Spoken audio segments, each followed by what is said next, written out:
우리에게 주시는 하나님의 말씀은 신명기 13장과 14장의 말씀입니다. 먼저 13장입니다. 13장은 여호와 하나님만을 향한 신앙의 편지를 맡고 그 순수성을 유지하기 위해 가나안 정착 후 예상되는 이방 종교, 즉 우상 숭배로부터의 유혹을 철저히 근절시키고 훈계하는 내용이 담겨있는 장이 바로 13장입니다. 13장은 크게 세 단락으로 나눌 수 있습니다. 먼저 1절에서 5절, 그리고 6절에서 11절, 그리고 마지막 12절에서 18절까지 말씀인데요. 먼저 1절에서 5절은 꿈꾸는 자들에 의한 거짓 이적과 기사의 유혹을 경고하는 내용이 담겨 있고, 6절에서 11절은 가족들을 통해, 가장 가까운 사람들을 통해 이방 신상에 대한 유혹을 경계하는 내용이 나옵니다. 그리고 마지막은 12절, 18절은 군중애들에 의한 유혹을 경고하며 훈계하는 내용, 즉 전체적으로 우방 신상, 우상 숭배에 대한 경고를 말씀하고 있는 것입니다. 13절의 본문은 개인적이든 집단적이든 소수에 의한 것이든 다수에 의한 것이든 여호와 하나님의 신앙을 버리고 거짓된 종교를 획책하는 시도는 결코 용납돼서는 안 된다는 것을 교훈하며 가르치고 있습니다. 우리 13장 1절에서 2절 말씀을 함께 보도록 하겠습니다. 너희 중에 선지자나 꿈꾸는 자가 일어나서 이적과 기사를 내게 보이고 그가 내게 말한 그 이적과 기사를 이루어지고 너희가 알지 못하던 다른 신들을 우리가 따라 섬기자고 말할지라도. 아멘. 모세는 거짓 선지자와 참 선지자는 그들이 말한 예언의 성취와 나타내 보이는 이적과 기사의 진위성 여부에 따라 구별할 수 있다고 이야기합니다. 그리고 3절 말씀에서는 어떤 선지자의 예언이 성취되고 그를 통하여 능력과 이적이 나타난다 하더라도 하나님 이외에 다른 신을 섬기도록 유혹한다면 그것은 분명한 거짓 선지자라는 것을 강조하고 있습니다. 이 말씀은 지금을 사는 우리에게 우리가 지키는 신앙에 있어서도 마찬가지입니다.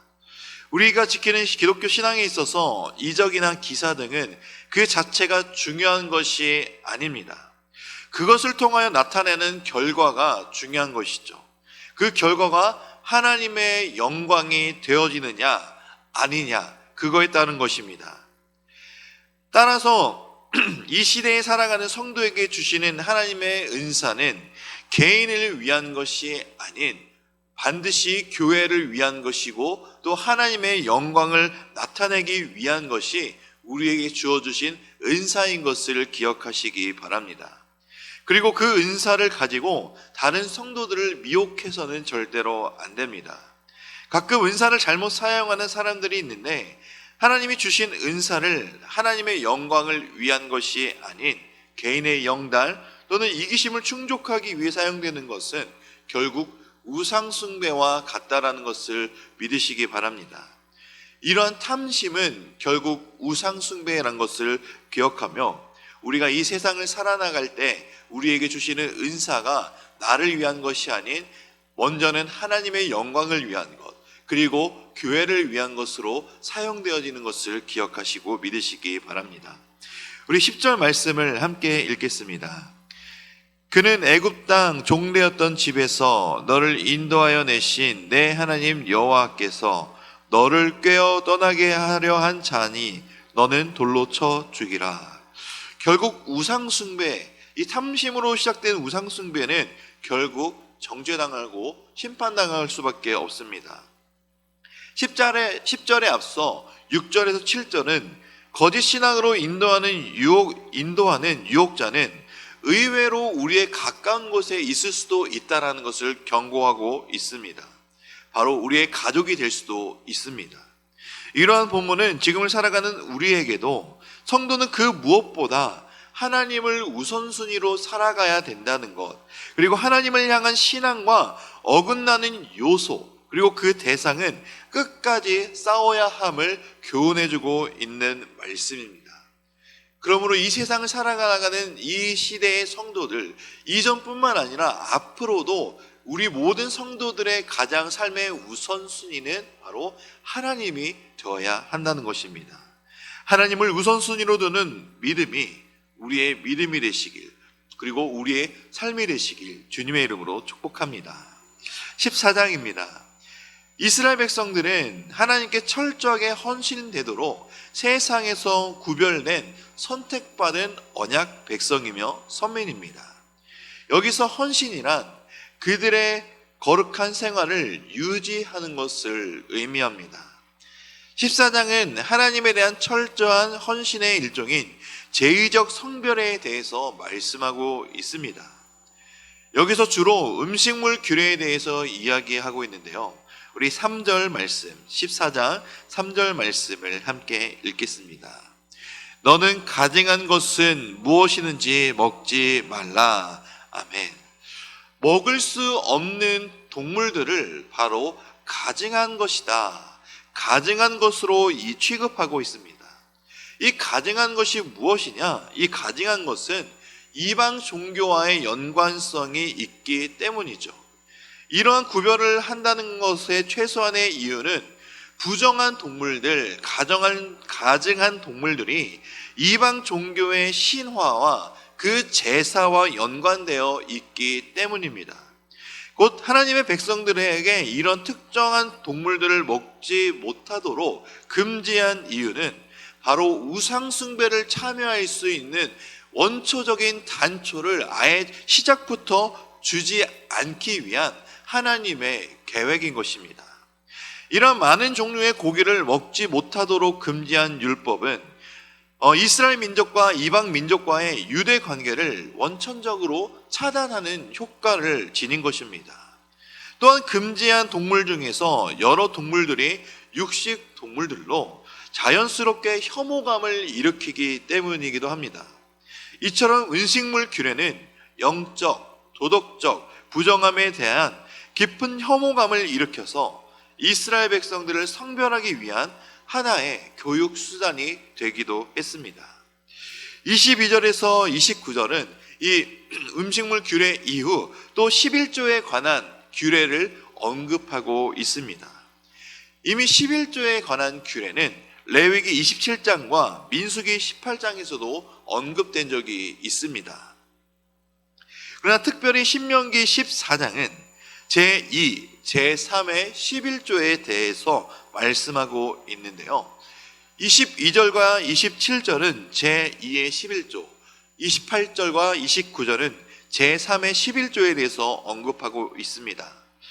소위 제2의 11조라는 것은 1차적으로 10분의 1 바친 나머지에 대해 다시 10분의 1 구별하여 바치는 것을 제2의 11조라고 하는데요.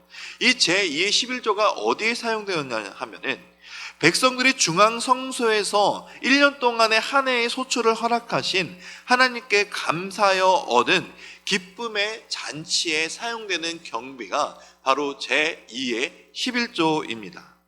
그러나 안식년을 기준으로 하여 제7년 안식년을 기준으로 하여 제3년과 6년에는 이러한 제2의 11조를 특별히 구제 비용으로, 구제 헌금으로 돌렸습니다. 이것이 바로 제3의 11조라고 합니다.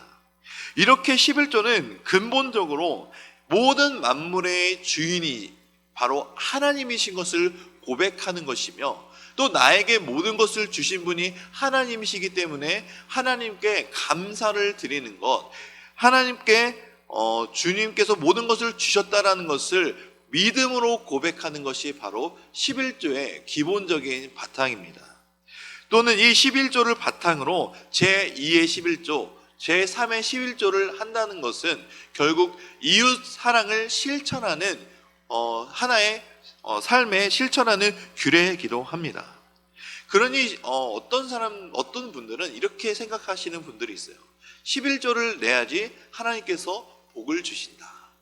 그것은 잘못된 생각이죠. 이미 하나님께서 우리에게 많은 복을 주셨죠. 수많은 복을 주셨고 복음으로 우리를 죄에서 건짐을 받게 해주신 그 값으로 형용할 수 없는 복음의 복을 이미 우리에게 주셨고, 그리고 우리가 살아갈 수 있는 경제적인 능력 또 의식주를 다 주신 분이 바로 우리 아버지 하나님이십니다.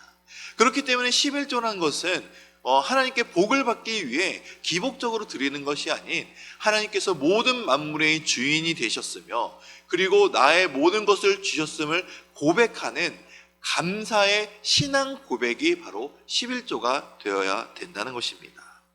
그래서 우리는 주신 것을 감사하며 또한 주인 되신 하나님을 고백하는 마음으로 드리는 것이 바로 11조. 그리고 우리가 이 11조를 통해 교회와 또 이웃사랑을 실천하는 제2의 11조, 제3의 11조도 사용된다는 것을 기억하시면서 늘 우리에게 주시는 기쁨과 평안이 충만하게 느껴지는, 그것을 누리는 이 시간 나오신 우리 모든 대명교회 성도님들의 삶이 되시기를 주님의 이름으로 축복합니다.